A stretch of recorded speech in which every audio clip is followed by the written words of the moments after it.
Vamos a hablar de los comentarios que me han hecho favor de hacerme en esta semana.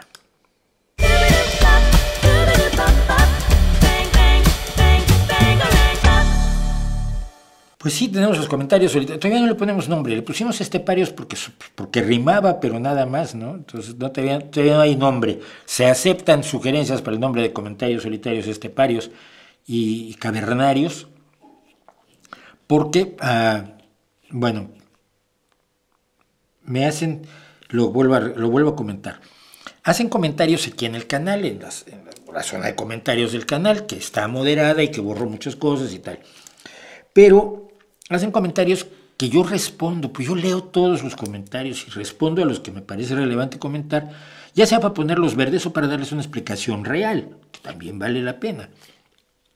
Pero luego tenemos el problema de que eso no lo lee nadie. Entonces decidí trasladarlos hacia acá y hacer nuestra sección de comentarios solitarios, esteparios, cavernarios y atrabiliarios me gusta. Y vamos a comentar algo.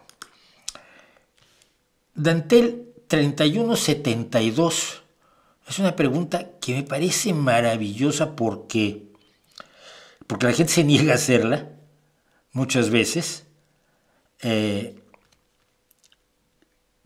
Y tiene muchas implicaciones. Dice, y cuando aún no había medicina, entendemos, medicina científica como la que se desarrolló a partir de la segunda mitad del siglo XIX, ¿cómo se curaba la gente? Es una gran pregunta. Voy a leer mi respuesta.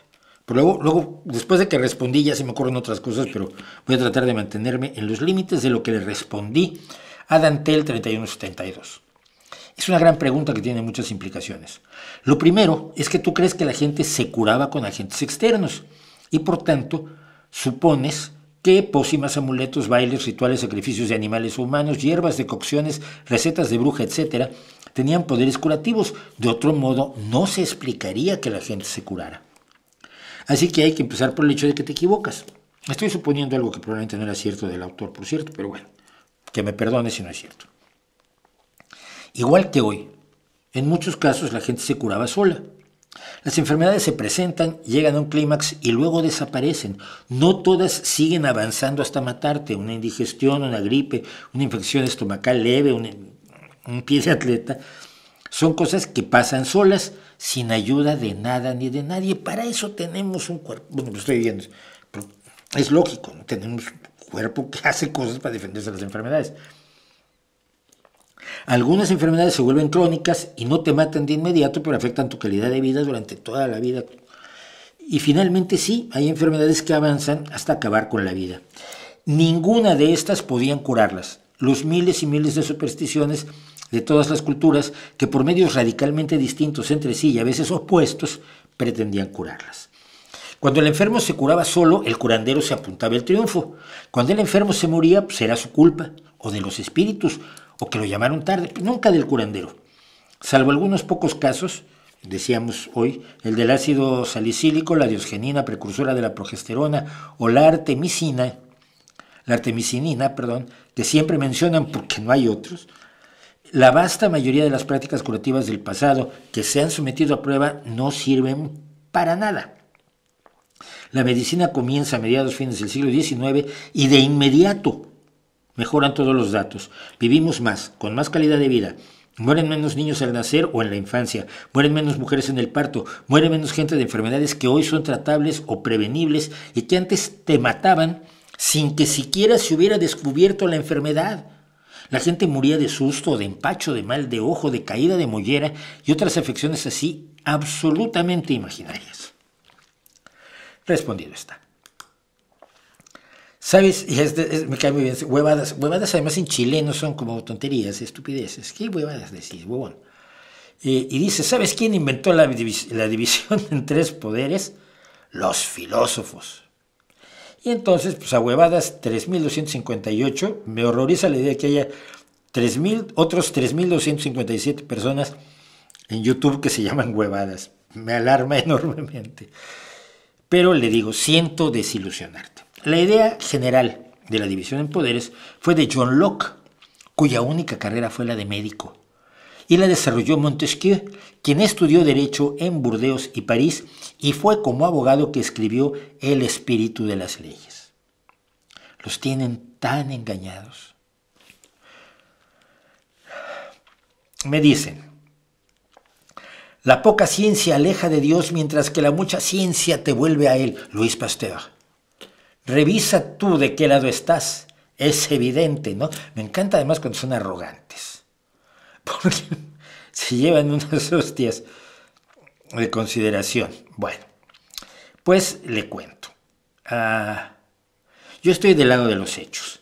El que Pasteur tuviera creencias religiosas no valida las creencias religiosas. De otra parte, si leyeras a Pasteur, te encontrarías con que también dijo: en cada uno de nosotros hay dos hombres, el hombre de ciencia y el hombre de fe o de duda. Estas dos esferas están separadas y hay de aquellos que quieran hacer que se superpongan en el estado actual de nuestros conocimientos. Por supuesto, yo estoy en la esfera del conocimiento, no de la superstición, aunque la superstición la sostuviera un señor que aparte hacía ciencia. Pero ya que tú sabes tanto, ¿podrías informarnos a cuál Dios crees que acerca la ciencia? No sé si es Abudat, Alá, Aeropenap, Abunahuilona, Brahma, Chucu, Dambaya, Dievas, Elohim, Enki, Gundiateaca, Huayayo, Carhuincho, Huitzilopochtli, Iyapa y Sangay, y seguí con una lista de unos pocos docenas de los miles de dioses que me dicen todos que es en el que verdaderamente hay que creer. Me dicen también, el problema se origina en la falsa idea de la conquista que se nos enseña oficialmente desde siempre. Más que conquista fue fundación. ¡Ay, qué bonito! Aunque es cierto que se combatió a pueblos indígenas, poquito. Estos no gobernaban ni el 5% del territorio que llegó a ser México. ¿Ves? Donde no había indígenas no los mataron. Hombre, hay que tenerlo en cuenta. El resto fue fundado por los españoles, y además fundado en el sentido de nación, algo que los aztecas y similares no consideraban, ya que ellos solo conquistaban, imponían tributos y conseguían prisioneros para sus sacrificios humanos y sus ollas de pozole. Que es una forma un poco simplona de manejar el tema de los sacrificios humanos, pero pues le tuve que decir. Claro. Y lo de Estados Unidos fue fundación. Que la fundación se sustente en una masacre y en la extracción de riquezas que no eran de los fundadores es una minucia histórica a ojos de ustedes, porque me parece que el señor es hispanista. Si me equivoco, lo siento. Y no, los conquistadores no vinieron a fundar ninguna nación. Eso lo hacen los independentistas. Lo que crean los conquistadores es una colonia, una ubre gobernada desde la metrópoli con virreyes, para chuparla con esclavos, con dolor, con abuso, con violaciones y con un montón de hacerse locos con el cristianismo, reventando los mandamientos. Porque los cristianísimos conquistadores, al margen, pues sí, como lo que los mandamientos, no iba mucho con ellos, ¿no? Tu cuento de hadas es una vergüenza sin paliativos. Yo no sé a qué llamas convenientemente la historia oficial, dado que eso no existe. Existe la historia, y el cuento que tú cuentas no resiste el mínimo examen con rigor histórico. Ni bondadosos indígenas, ni nada. El que los aztecas fueran unos brutales imperialistas que sacrificaban gente no justifica que fueran masacrados por otros brutales imperialistas que sacrificaron al 90% de los indígenas, no solo aztecas, sino de todos los pueblos que había en lo que hoy es la América Latina. Que eso es el pasado y que no tiene la culpa de él ni España de hoy, ni la España de hoy, ni el México de hoy es otra cosa. Pero no vengas a dorar la píldora de qué buenos eran los conquistadores y qué bonito fue el virreinato y cómo la Inquisición solo repartía caramelos, porque es tan falso como eso que tú llamas historia oficial. Es el neoimperialismo hispanista tan ridículo y ahistórico como el indigenismo sociológico bien comido. Gema Amezaga, 9469, me pregunta, ¿un partido político pueden conformarlo terroristas? Lo pregunto en referencia al comentario sobre que Bildu tiene etarras en sus filas, que sí los tiene. Si son un partido democrático, ¿cómo puede ser posible? Y en tal caso, espero que no se trate de delitos de sangre y que ya cumplieran su deuda con la sociedad. Y le respondo.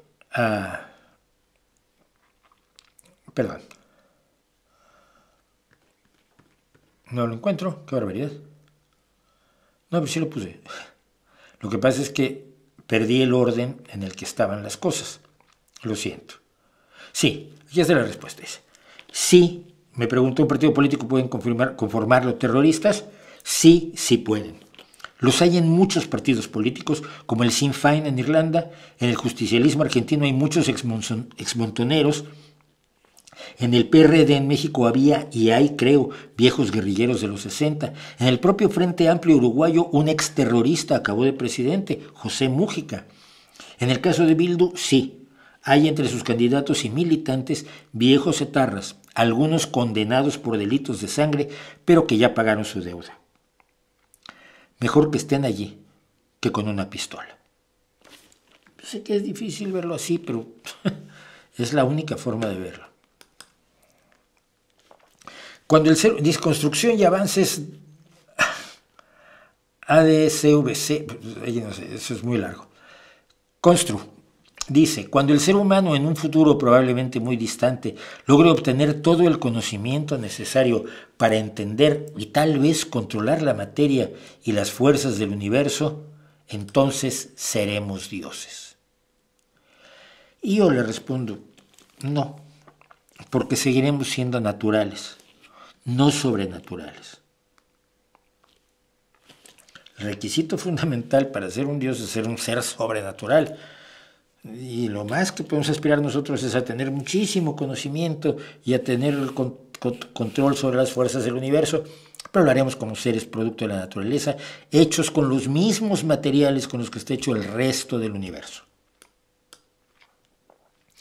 Cuántico 5973 se pone muy molesto conmigo. La OTAN no se expandió, ya te expliqué. Organización de defensa, y en Yugoslavia contra quién se defendían. Sencillamente son terroristas que actúan en manada contra países pequeños. La lista es larga. Bueno, esto no lo contesté, pero la lista no es larga. 2 intervenciones. Afganistán y la antigua Yugoslavia. Lo de que las fuerzas de la OTAN han atacado muchos pequeños países es un invento, no es cierto. Dedícate mejor a cuestionar la religión, que es donde sos especialista.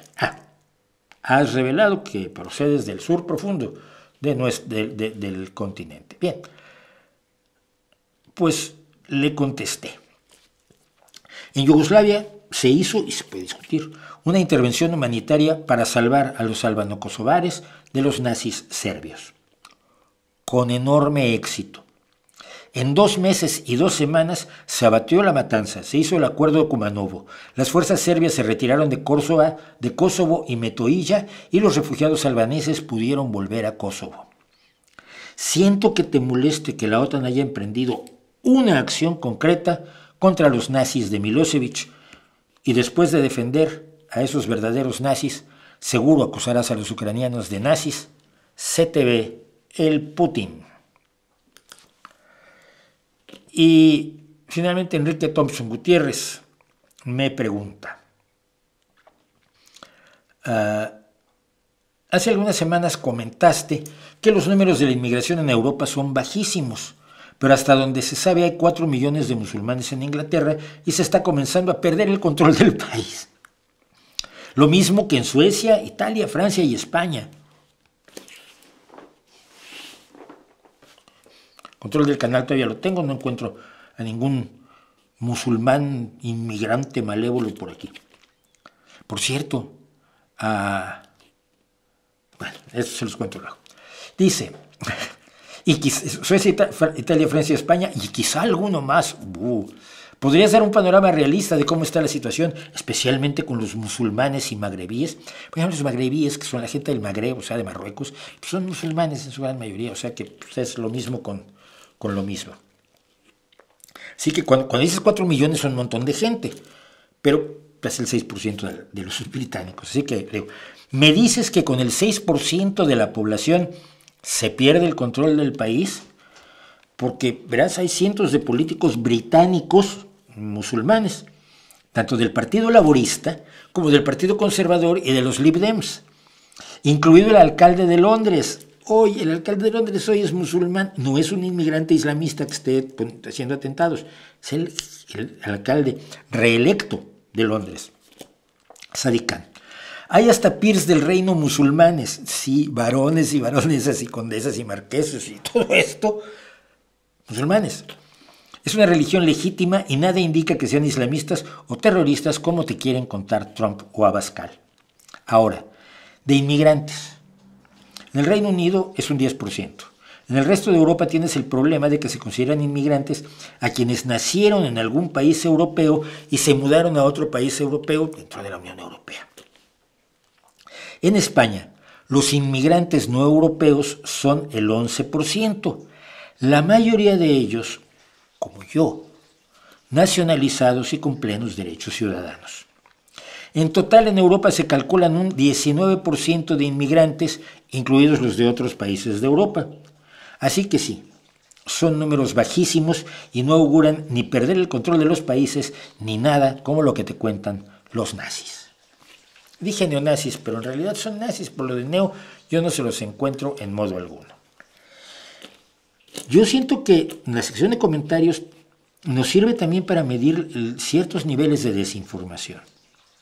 Si te dicen 4 millones de musulmanes en el Reino Unido, ¡oh! Es un montón. Oye, pero la ministra de horroroso, qué horror. Una de las ministras del anterior primer ministro, que era hindú, de origen hindú, pues era musulmana.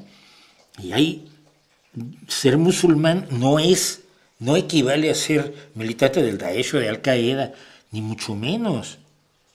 Es una religión que tiene todos los problemas que tienen todas las religiones, no la voy a exaltar. Pero tengo amigos musulmanes, militantes del Partido Socialista que son musulmanes y que están haciendo cosas. Y que están haciendo cosas por las mujeres musulmanas, por cierto. Mi amigo Gaya acaba de emprender otra cosa y él lo ha pasado verdaderamente mal porque como musulmán lo quisieron implicar con los atentados de Madrid, de los atentados de los trenes. Socialista y musulmán, pues le hicieron la vida imposible durante un tiempo. Pero ser musulmán no tiene nada de particular. Entonces, alguien más todavía me comentó, creo que hoy, no me acuerdo si en Twitter o en otro lado, dijo, es que lo de los musulmanes es gravísimo. En nuestro vecino Haití están creciendo a una velocidad vertiginosa. Nuestro vecino Haití, pues el compañero es dominicano, tengo grandes amigos, queridísimos amigos en la República Dominicana, y mi sobrina pues es de origen haitiano. Entonces fui a buscar los datos. ¿Saben cuántos musulmanes hay en Haití? Es una cosa brutal, inesperada totalmente. Menos del 1% de la población. Pero a esta persona seguramente le han contado que viene la amenaza de los musulmanes, que ya se apoderaron de Suecia y Finlandia y España. Yo me encuentro con uno que de cuando en cuando, ¿no? Lo otro, uno que es palestino, por cierto, que también está en el partido. Pero no veo la invasión por ningún lado. Pero a él le han contado que existe, y entonces cuando te dicen musulmanes en Haití, pues han de ser un montón y quieren venirnos a degollar a todos los dominicanos. Pues no, 1%. Es decir, lo que mueve y lo que pone en peligro un país no es ni el 6 ni el 10% de la población. Es lo que hace la gente, y el hecho de que sean musulmanes o que sean magrebíes o que sean de donde sean, no implica nada respecto a lo que van a hacer. Los quieres denigrar solamente por lo que son, no por lo que hacen. Y yo a los subsaharianos que conozco que venden cosas en la calle, y algunos ya tienen una especie de imperio de ropa, por cierto, son gente que la mayoría son musulmanes, claro, cuando te dicen, les vamos a dar algo de comer, pues sí, pero no les vayas a dar sándwiches de jamón, o tortas, o bocatas de jamón, que es lo que se estila aquí en España, porque no comen jamón. Pues no quiere decir que sean islamistas. Entonces, si tú dices, los inmigrantes son un problema grande porque son el 11% de Europa, dices tú, Dios mío, eso es una barbaridad. No, en España, el 11%. Ya, pero de ese porcentaje muy pocos son musulmanes, porque la mayor parte de ese porcentaje la están conformando ecuatorianos, bolivianos, colombianos, La gente que viene aquí a buscarse la vida, como los mexicanos se van a buscarse en Estados Unidos. Y yo soy uno de esos inmigrantes. Yo soy una amenaza no soy una amenaza para algunos pobres, pero se entiende. Estamos trabajando en situaciones de jugar con los números para generar el miedo, porque cuando la gente tiene miedo de que le pase algo, deja de razonar. Y eso es lo que utilizan los populistas, los demagogos de izquierda y de derecha.